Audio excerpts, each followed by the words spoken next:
Hey, what's up? Lightboltjoe here. Today we are going to discuss the TV show slash movie Star Wars The Clone Wars. So this series started, the movie, okay, this is weird to talk about.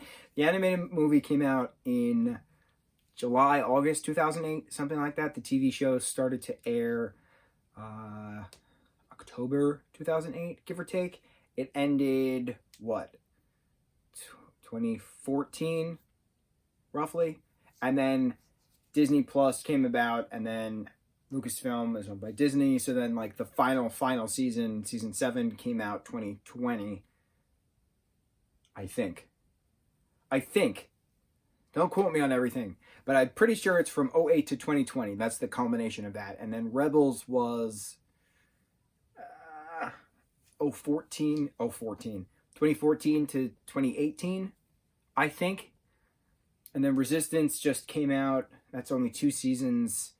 I haven't watched that yet. So, and I'm still not done with Rebels. But I feel like we should talk about Clone Wars prior to Rebels. You see, I have my beautiful darksaber next to me. So, this is a blade from Hasbro. It's pretty cool. Got it at Target. Very exciting. We know that the Darksaber exists in real life through the Mandalorian series. We see Moff Gideon come out of his TIE fighter holding the Darksaber at the end of season 1. We then have Gideon versus Din Djarin, Mandalorian. Mandalorian then is now the owner of this, even though Bokutan really wants it. But Bokutan and Gideon had to have had a fight because that's how Gideon got the Darksaber. So we get the whole lineage of the Darksaber. We get some of the lineage of the Darksaber in Clone Wars. We get more clarification in Rebels, so we'll talk more about that later. But, what's his name? Vizsla. Tare Vizsla? T-A-R-R-E, I think. Vizsla. He's the first and only Mandalorian Jedi, inducted into the Jedi way back in the day. And then pre-Vizsla, we know him as a Mandalorian within Clone Wars, who has the Darksaber, and then Darth Maul comes back as Maul, who then has the Darksaber after defeating Pre-Vizsla, and then Maul and his Darksaber are reintroduced within Rebels. So we'll stop it at that. Now, hi, my name is Joe. I'm an idiot because I was one of those idiots who used to say, no, Darth Maul died in episode 1. There's no way he's still alive in a cartoon. That doesn't count. I am an idiot. I'm an idiot. Please forgive me. It took me many years, but here I am. Finally, I've seen the movie Clone Wars. I watched all 7 seasons of Clone Wars. I am almost done with Rebels. We'll talk about how incredible that series is. And I'm going to say this now. Rebels far superior than Clone Wars. And I say that because, yes, Ahsoka Tano, we see her introduced as Anakin Skywalker's Padawan, within Clone Wars, which happens right after Attack of the Clones, episode 2, Attack of the Clones. Master Yoda has Anakin be her Padawan because she's very sarcastic and snippy, and he's very sarcastic and snippy, and he calls her Snips through the entire series. So it's a match made in heaven, right? They both don't listen to anybody. So seeing a teenage Ahsoka, and then seeing a grown Ahsoka in Rebels, and then seeing a grown-up Ahsoka in Mandalorian, aka Rosario Dawson, it's pretty cool seeing that story arc. A lot of the story arcs. Saw Gerrera is introduced in Clone Wars as a 27-year-old young kid trying to, help out with the rebellion with his people. Unfortunately, his sister gets killed in the process. But we see Saw Gerrera live action, much older, through Forrest Whitaker in Solo. Right? Yes. Darth Maul is reintroduced as Maul in Solo as well. Have we talked about Solo? I don't think we have, but he is in charge of Crimson Dawn, a crime group. Now, it's interesting having all these crime underlords and warlords, for that matter, because in Clone Wars you have the Separatists versus the Republic, but then you also have crime lords thrown in the mix. The Hutts run, Jabba the Hutt and his family, Zero the Hutt, many Hutts run a lot of the different black markets, and a lot of the Separatists and Republics, are they called Republicans? I don't think they're called Republicans. All try to do business through the Hutts at some various point. So the purpose of the 2008 movie Star Wars, The Clone Wars, was introducing continuing on the Clone Wars story, because the Battle of Geonosis happens in Attack of the Clones, where the clones and the Jedis are fighting against the Geonosis and the battle droids, the Roger, and the destroyers, for that matter, on the planet Geonosis, when Anakin, Obi-Wan, and Padme are tied up to the poles and the three monsters are trying to eat them. There's this whole battle, the Battle of Geonosis. It's referenced numerous times, the bugs on Geonosis, specifically more in Rebels. We'll get to that. But it's pretty cool seeing the different plot points. You see young Boba Fett at the Battle of Geonosis holding on to his father's severed head, Jango Fett, because of Mace Windu. In Rebels, we have a young Boba Fett on a quest to murder Mace Windu. Incredible story arc. He gets thrown in prison. He breaks out of prison. He then joins a group of rebels. He then joins a group of bounty hunters, and he goes on his bounty hunter way. So it's pretty cool seeing who he associates with now that his father passed away, as the story then continues. Of course, Ahsoka Tano grows in strength and wisdom, and Anakin's there, and they all have their battles. Rex is an incredible leader. Commander Rex, as a clone. You know, Rex 5's Tup, there you go. Commander Cody. There's a bunch of different clones. 99. Oh, that was such a terrible scene watching 99 pass away as the what world were they on?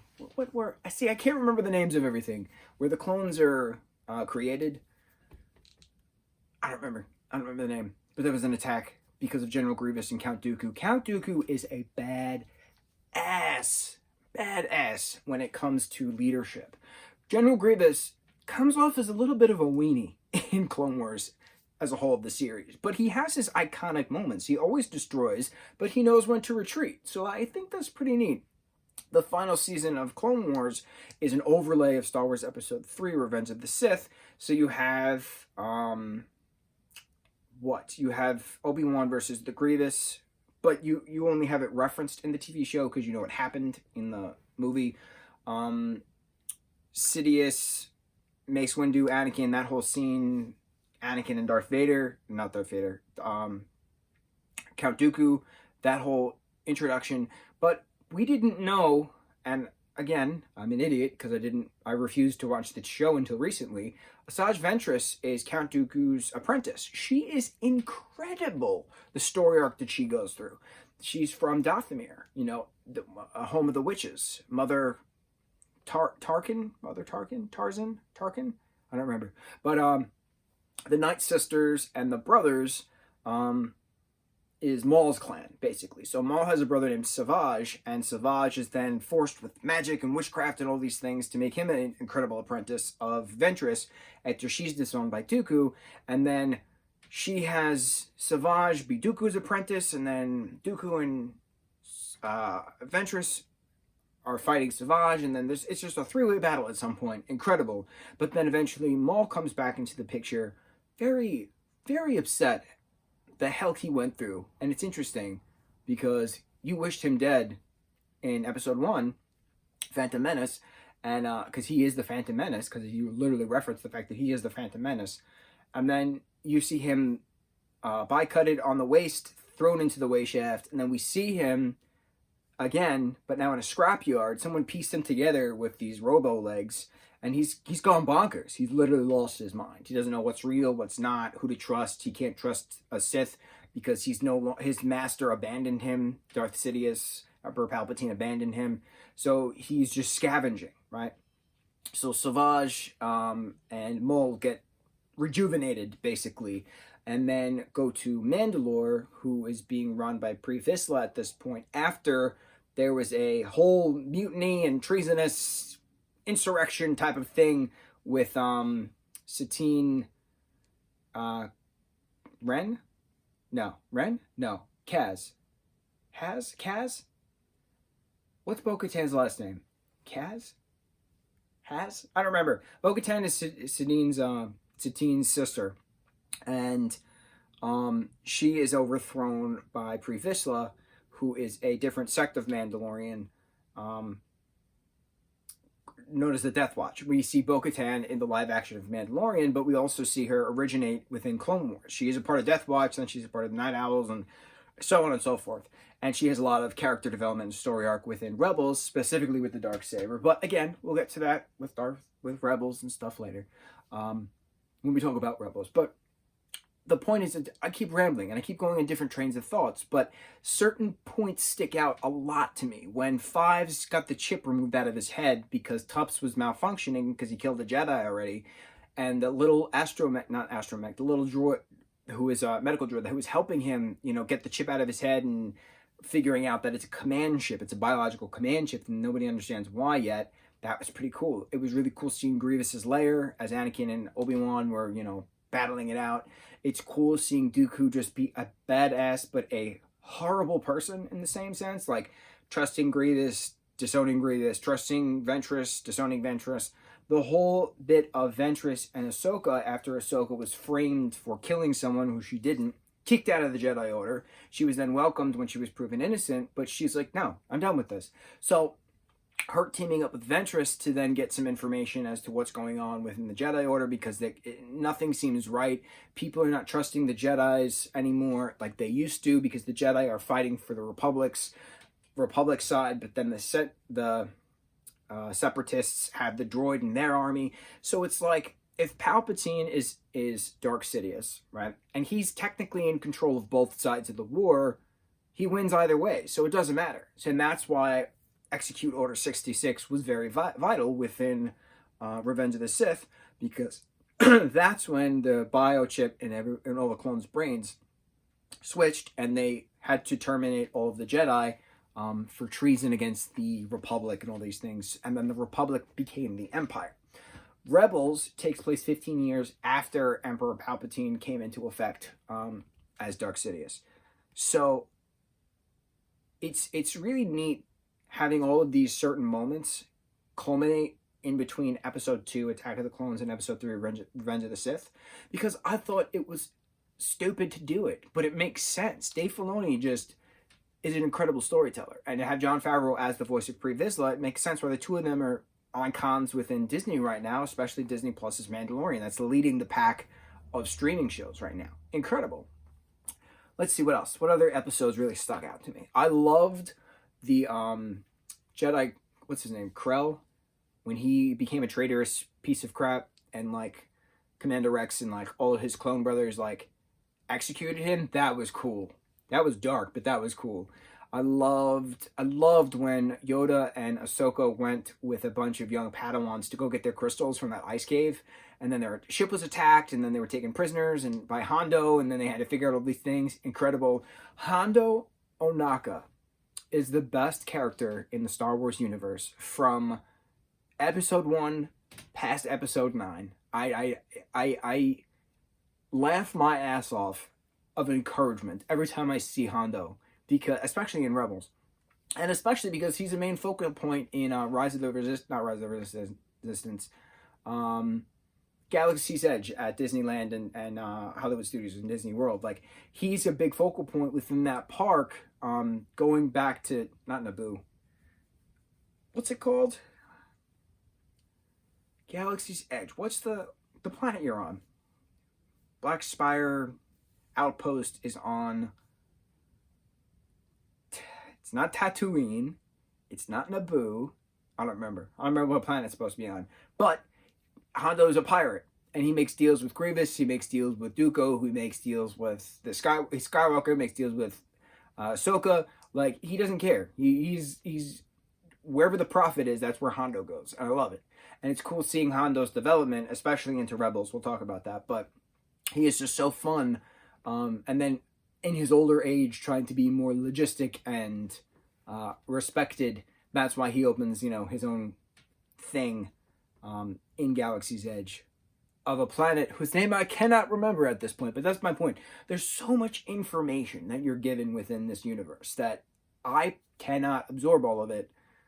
I cannot remember all of it. And I know that there's more canon stories via book or comic, but I don't know where to look to get all of that, because I assumed there was canon stories of sequels past Episode 6, but then Disney made 7, 8, and 9, which weren't really well received from, like, prequel fans, original trilogy fans, but I don't know. I don't know what to believe anymore. I gotta watch Resistance now to see how I feel about certain things, because I refuse to watch Clone Wars and Rebels because no, a story can't continue via cartoon.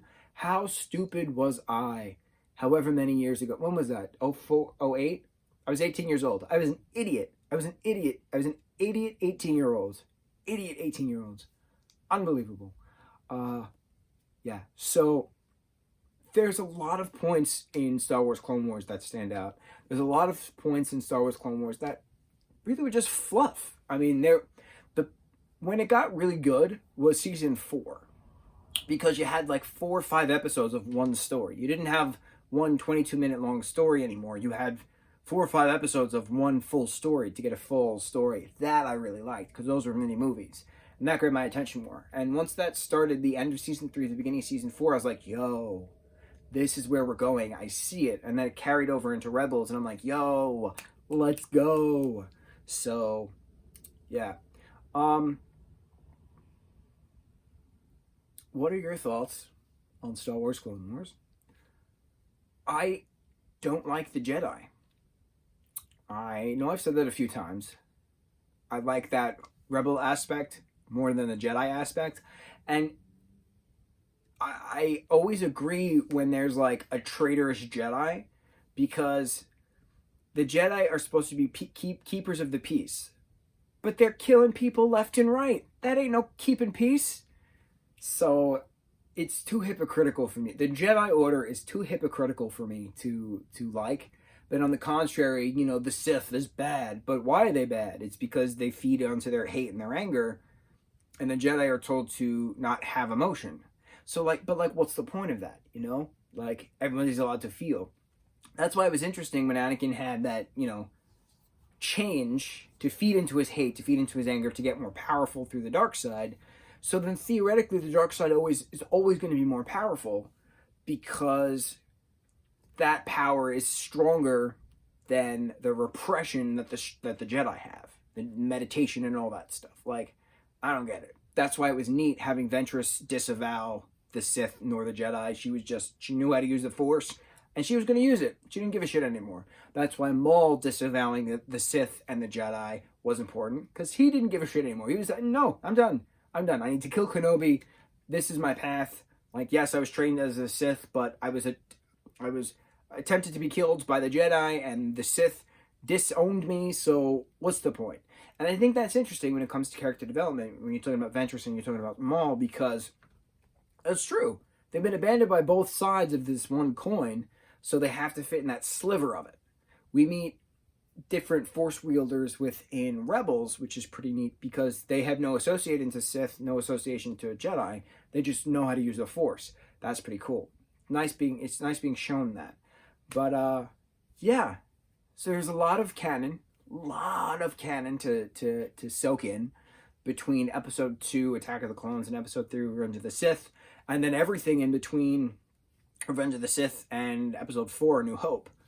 And then going forward, 6 ends, then you got Mandalorian right after the Empire falls. So you have Separatist versus Republic, a beginning. Then you have Empire versus Rebellion. And then you have First Order versus Resistance. That's your 3 sects. Sects. S-E-C-T-S. Sects of Star Wars stuff. We're gonna...